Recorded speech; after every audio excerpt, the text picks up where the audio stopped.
Hitting big numbers in Genshin can be very rewarding. Most of the time you are told what to build to make your damage number bigger.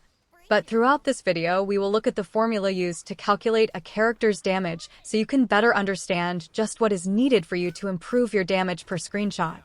First, let's talk about base damage. Base damage is the foundation for figuring out how much damage your character will do with their hits, and is pretty easy to figure out. All you have to do is check your character's talents to see their percent multiplier. Take this multiplier and combine it with your character's scaling factor. For Nuvalit, this would be his HP, for Itto his defense, or for most characters their attack. To find this number, check your character details. After multiplying these two, you will have your base damage. However, there are some characters who have an additional base damage bonus, like Zhongli. To see if your character has the additional bonus, check their talents. And add the bonus onto your base damage to get your new and final base damage. Next is the crit multiplier. To try and keep this video as simple as possible, we will ignore crit rate. When building characters, however, please do not ignore crit rate, as it is very important, probably more so than crit damage. To find your crit multiplier, take your character's crit damage and convert it to a decimal. Then add 1 to this number. This is your crit bonus. Now we have damage bonus. Damage bonus is 1 plus the additive number of damage buffs your character has. For example, a Pyro damage goblet would give a 46.6% damage bonus for all Pyro attacks. Another example is the Hydro Archon herself, Lady Farina, who gives a major damage bonus to the whole team through her ultimate. This step can be a little meticulous, trying to add up every source of damage bonus you have, but if you want to find out your damage yourself, you need to do it. The last thing you need to do to calculate your damage bonus is subtract the enemy's damage reduction. If you don't know what damage reduction is, let's take Zinky for example. When Zinky uses his skill, he gets interruption resistance and damage reduction of up to 24%, meaning he takes less damage. And for this you would need to take the damage resistance of the enemy you are fighting.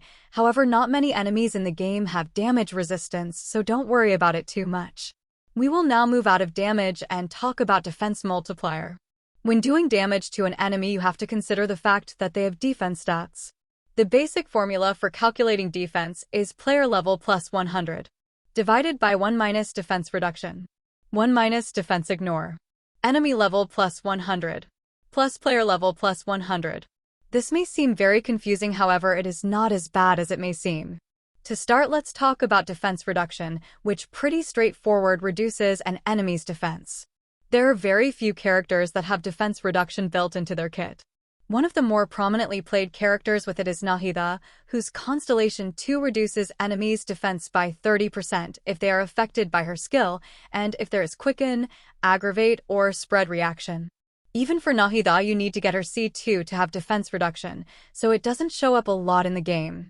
There is also Defense Ignore, which even fewer characters have.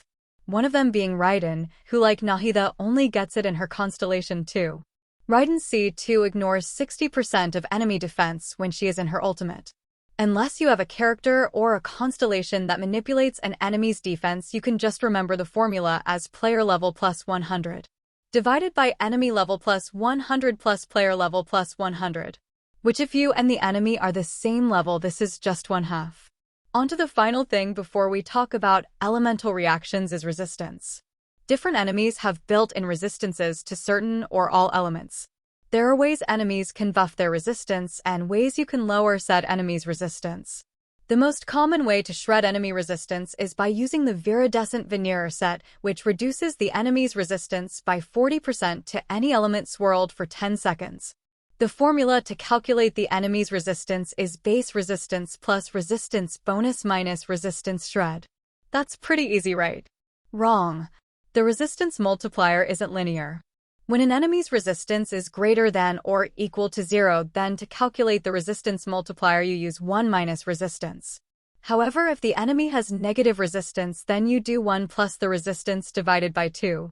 When an enemy has negative resistance, they take more damage, so dividing the negative resistance by 2 was Genshin's way of lowering damage output with resistance shred.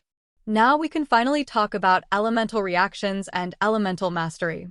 For the simplicity of this video, I will not talk about transformative reactions, which are most of the reactions in the game, because they are not really based on damage and are instead based on player level.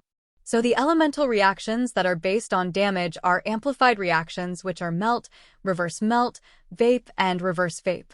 The formula to calculate the amplified damage is reaction multiplier times 1+% elemental mastery bonus plus % reaction bonus.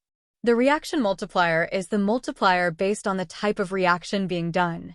For Vaporize and Melt, the reaction multiplier is 2.0, and for Reverse Vape and Reverse Melt is 1.5.